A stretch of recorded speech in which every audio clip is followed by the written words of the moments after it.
എഴുന്നേപ്പിച്ചോളൂ.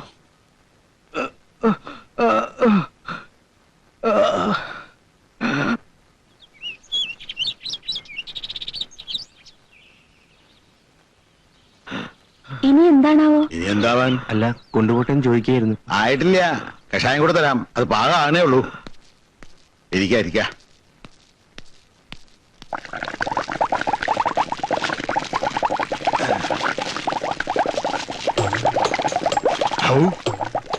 ഒക്കെ പോയല്ലോ. ലക്ഷ്മിയെ ഓടി വായോ. കണ്ടില്ല ഇത് നീയേ?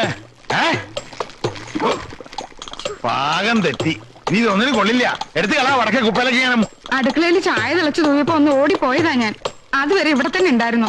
ചെഞ്ചില്ലാതെ കഷായത്തൊക്കെ വലുതാണ് ചായന്റെ വെള്ളം. പോകുമ്പോ ഞാൻ ആ ചെക്കനോട് പ്രത്യേകം പറഞ്ഞിച്ചു പോയതാ ഇതിലേക്ക് ഒരു കണ്ണ് വേണേന്ന്. ആരുടെ? കുഞ്ഞീഷടാ. നല്ല ആളെ നീ ഏൽപ്പിച്ചിട്ട് പോയേ. എവിടെയാ വിദ്യാസുരൻ? ഞാനിവിടെ ഉണ്ടച്ചാ. കണ്ണിന്റെ മുമ്പിൽ കിടന്ന് ഈ കഷായം തിളച്ചു തൂകുമ്പോ ആ തീയെങ്കിലും ഒന്ന് കെടുത്തിക്കൂടായിരുന്നോ? കാർക്കോടക. അച്ഛനല്ലേ പറഞ്ഞത് ഗുളിക മാത്രം കിട്ടിയാ മതി, കഷായവും കുഴമ്പും ലേഹ്യവും ഒന്നും ഈ കാർക്കോടകന്റെ ഉത്തരവാദിത്തപ്പെട്ടതല്ലെന്ന്. അത് നിനക്ക് വിവരമല്ലാഞ്ഞിട്ട് പറഞ്ഞല്ലേ കുഞ്ഞീഷ? എന്നെ ഏൽപ്പിച്ച ജോലി അത് ഭംഗിയായിട്ട് ചെയ്യുക എന്നുള്ളതാണ് എന്റെ ലക്ഷ്യം. അതെ, അതുകൊണ്ടാണല്ലോ അത് ഭംഗിയായിട്ട് ചെയ്തുകൊണ്ടിരിക്കുന്നേ. ചതുരാകൃതിയിലാണോ ഗുളിക ഉരുട്ടുക? പിന്നെ എങ്ങനെ ഉരുട്ടുക? ഇത് കണ്ടോ ലക്ഷ്മിയെ? ഇതെങ്ങനെയാ മനുഷ്യന്മാർക്ക് കൊടുക്കും? ഓ, എന്റെ പ്രഥമ സന്തതിക്ക് ഇങ്ങനെ ഒരു ജന്മമാണല്ലോ ദൈവമേ നീ കൊടുത്തത്.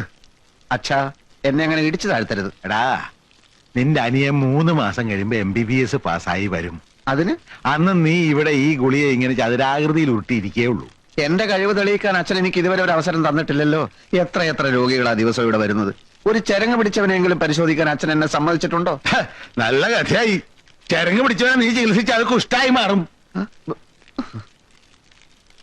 പ്രീ ഡിഗ്രിക്ക് സുവോളജി എടുത്തിരുന്നെങ്കിൽ MBBSന് എനിക്കും സീറ്റ് കിട്ടിയാണ്. അതിന് പ്രീ ഡിഗ്രിക്ക് ചേരാൻ നീ SSLC പാസ്സായിട്ട് വേണ്ടേ? അതാണ് കുഴപ്പം. ചതിക്കല്ലേ തമ്പ്രാനെ, കുടുംബം പുലർത്തേണ്ട പണിസാധനങ്ങളാ. അതിങ്ങി താ തമ്പ്രാനെ. നീ ഇപ്പൊ അങ്ങനെ കുടുംബം പുലർത്തണ്ട. എന്റെ കാശും പലിശയും തിരിച്ചു തരാതെ ഞാനിത് തരില്ല. മാസം 6 ആയില്ലേ? നീന് പറ്റിക്കുക. നിന്റെ അച്ഛൻ കുഞ്ഞിക്കണാരാൻ വിചാരിച്ചാലും എന്നെ പറ്റിക്കാനാവില്ല. പണിയില്ലാഞ്ഞിട്ടല്ലേ തമ്പ്രാനെ പൈസ? പണിയില്ലാത്തവരെന്തിനാ പടയായുധം? ഇത് ഇരുമ്പാ, വെറുതെ വെച്ചാ തുരുമ്പെടുക്കും. നീ എവിടെയെങ്കിലും പോയിട്ട് എന്റെ കാശി കൊണ്ടുപോവാ. അപ്പൊ ഞാനിത് 10 ആയിട്ടൊക്കെ തിരിച്ചു. വിഷു കഴിഞ്ഞിട്ട് തന്നോളാം തമ്പ്രാനെ. നിന്റെ വക്കാലത്തൊന്നും വേണ്ട. എന്റെ പരക്ഷകൾ അതുങ്ങളൊക്കെ 100 ഉറുപ്പിക ഒരു രേഖയില്ലാതെ നിനക്ക് എന്നെ വേണം ചവിട്ടാൻ. വിഷു കഴിഞ്ഞിട്ട് തരും പോലും. എന്തൊരു സത്യസന്ധത! പിറകെ നടന്ന് ശല്യം ഉണ്ടാക്കാതെ പൊയ്ക്കോ നിങ്ങള്. ഇതില്ലാണ്ട് കുടി പോയിട്ട് എന്താ തമ്പ്ര? എന്നാ പോവണ്ട. ഈ നട്ടപ്പോലെ വെയിലത്ത് ഇവിടെ തന്നെ നിന്നോ.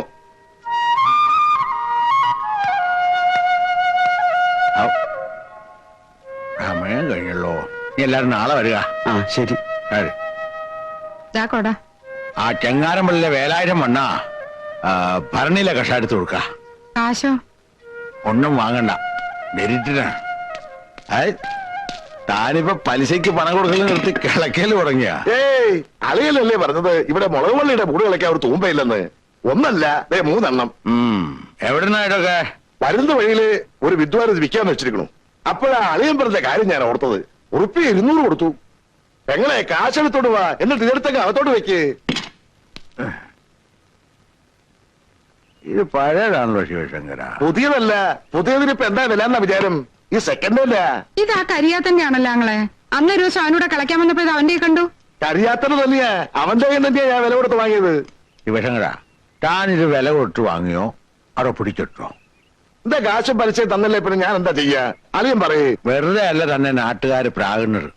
എന്തിനാടോ ഈ വയസ്സുകാലത്ത് കണ്ടവന്റെ ഒക്കെ ശാപം വാങ്ങി തലേ കെട്ടി വെക്കുന്നത്? കാശിന്റെ കാര്യത്തില് ഇനി കഴിയാത്തതല്ല, സാക്ഷാൽ ദുർവാസാവ് നേരിട്ട് വന്ന് ശപിച്ചാലും എനിക്ക് പ്രശ്നമല്ല. അതെ, ഈ കൊള്ള മുതൽ വിൽക്കാൻ വേണ്ടിട്ട് ആങ്ങളെ ഇപ്പൊ ഇങ്ങോട്ട് വന്നത്? അതിന് മാത്രമല്ല, നേര് പറഞ്ഞാ ഞാനിപ്പോ വന്നത് ഇന്ദിരയുടെ ഫീസിന്റെ കാര്യം പറയാനാ. ഇന്ദിരയുടെ ഫീസിന്റെ കാര്യം? അവളിപ്പോ ടൈപ്പ് അടിക്കല്ലേ, നാളെ അത്ര ഫീസ് കൊടുക്കേണ്ടത്. ഉറുപ്പിയെ 40 വേണ്ടത്. എന്റെ കാശില്ലേ കയ്യിൽ കൊടുക്കാൻ? അത് ഞാനാ കൊടുക്കുക, അളിയിലല്ലേ കൊടുക്കേണ്ടത്. തന്റെ മോള് ടൈപ്പ് പഠിക്കാൻ ഞാനാ പൈസ കൊടുക്ക? അതേ അവൾ ആർക്ക് വേണ്ടിയാ ടൈപ്പ് പഠിക്കണത്? എനിക്ക് വേണ്ടിയാ. അളിയന്റെ മേൽ ഉണ്ണിക്ക് വേണ്ടിയാ. അവനല്ലേ അവളെ കല്യാണം കഴിക്കാൻ പോണത്. ഭാവിയിലേ അവളെ ടൈപ്പ് പഠിക്കുന്നതിന്റെ ഗുണമാർക്കാ? ഉണ്ണിക്ക് അല്ലേ മകളെ?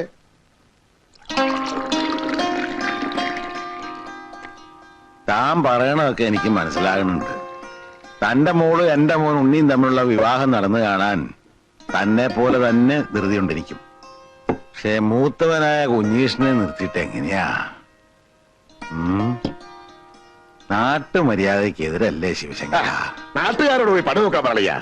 നമ്മുടെ കാര്യം തീരുമാനിക്കേണ്ടത് നമ്മളല്ലേ. അതിപ്പോ അത്ര നിർബന്ധാന്ന് വെച്ചാ കുഞ്ഞീഷും കൂടെ ഒരു പെണ്ണ് കണ്ടു കളയാം. രണ്ടും കൂടെ ഒരുമിച്ചങ്ങ് നടത്താം. എന്താ? ഏതായാലും 2-3 മാസം കഴിഞ്ഞ് അവനിങ്ങ് പോരുമല്ലേ. ഉണ്ണിയുടെ അച്ഛൻ പറയണത് പഠിപ്പ് കഴിഞ്ഞു വന്നാലും അവൻ ഇവിടെ തന്നെ ഒരു ക്ലിനിക്ക് തുടങ്ങാലോ എന്നാ. ഒരു ഇരിപ്പുറപ്പിച്ചിട്ട് പോരെ കല്യാണക്കാരിയൊക്കെ ചിന്തിക്കുന്നത്. പോരാ, ചിന്തിക്കാനുള്ളത് അപ്പ ചിന്തിക്കണം. പട്ടണത്തിൽ പഠിക്കണ ചെറുക്കനാ എപ്പോഴാ മനസ്സ് മാറുകയെന്നറിയില്ല. മാത്രമല്ല, പഠിപ്പും പദവിയുള്ള പയ്യന്മാരെ വലവീശി പിടിക്കാൻ ആളുണ്ടാവും പട്ടണത്തില്. പിന്നെ അളിയന്റെ നേർപ്പങ്ങള് എന്റെ ഭാര്യ മരിക്കാൻ നേരത്ത് പറഞ്ഞത് ഇന്ദുമോളെ ഇങ്ങോട്ടേ കെട്ടിച്ചു കൊടുക്കാവുന്നല്ലേ. അല്ല, അതിനിപ്പോ ഇവിടെ ആർക്ക് എതിർപ്പൊന്നും ഇല്ലാലോ. തന്നെയല്ല, അവർ രണ്ടുപേരും മനസ്സുകൊണ്ട് അടുപ്പാണിനും. ആ നിർബന്ധാച്ചാ ഒന്നിത്തളം വരെ വന്നു പോയാൽ ഞാൻ ഉണ്ണിക്ക് കത്തെഴുതാം. ഉറുപ്പടി നോക്കി കൃത്യമായിട്ട് കൊടുക്കുക. ആ മരുന്നൊക്കെ കഴിക്കണം കേട്ടോ. ഓ, കുറുന്തോടിക്കൊക്കെ എന്താ ക്ഷമം. എന്നാലും ഞാൻ ഒപ്പിച്ചു, കാരക്കുന്ന് കയറി പറഞ്ഞിട്ടാണെങ്കിലും. എവിടെ നോക്കട്ടെ. ദാ, ഐ, ഇത് കുറുന്തോട്ടിയാ?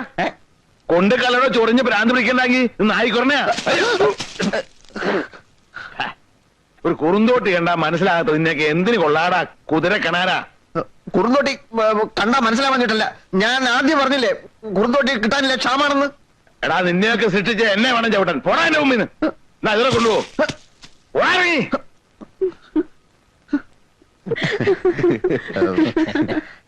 അച്ഛനിപ്പോ പഴയ പോലെ കാഴ്ചയില്ല.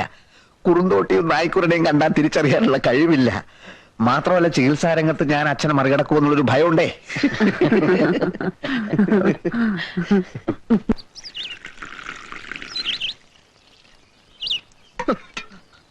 കുറുന്തോട്ടിയൊക്കെ ഞാനും കുറെ കണ്ടതാ.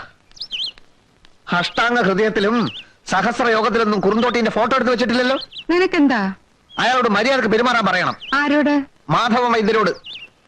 സമയവും സന്ദർഭവും നോക്കാതെയുള്ള ചീത്ത പറച്ചിലുണ്ടല്ലോ, അത് അവസാനിപ്പിച്ചില്ലെങ്കിൽ എന്റെ സ്വഭാവം മാറും. ഭാര്യയല്ലേ, ഒന്ന് ഉപദേശിച്ചോളൂ നന്നായിട്ട്.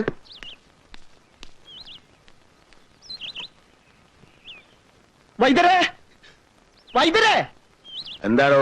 മൂത്തടുത്ത കുമാരൻ ചങ്കൽ പൊട്ടിച്ചു. കവലയിലോട്ട് ഇറങ്ങിയിട്ടുണ്ട്. എത്രയും പെട്ടെന്ന് വന്ന് അവനെ പിടിച്ചു കെട്ടില്ലാച്ചാലേ ആരെങ്കിലും ഒക്കെ ഇന്ന് തീരും. എനിക്ക് ഇപ്പൊ പറ്റില്ല. ഇത് കണ്ടില്ലേ, ദൂരദേശത്തൊക്കെ വന്നിരിക്കുന്നവരാ. അങ്ങനെ പറയല്ലേ വൈദ്യരെ. കുമാരന്റെ സ്ഥിതി അറിയാമല്ലോ. ഭ്രാന്ത് ഇല്ലാത്തപ്പോഴേ എന്തിനും മടിക്കാത്തോനാ. നിങ്ങൾ ആരെങ്കിലും ഇന്ന് പിടിച്ചു കിട്ടുക, അപ്പോഴേക്ക് ഞാനങ്ങ് വരാം. അയ്യോ, അവനോട് ആരെടുക്കും? ആനക്കുട്ടിയല്ലേ അവൻ. വൈദ്യരോടല്ലാതെ മറ്റാർക്കെങ്കിലും അവൻ കീഴ്പ്പെടുവോ?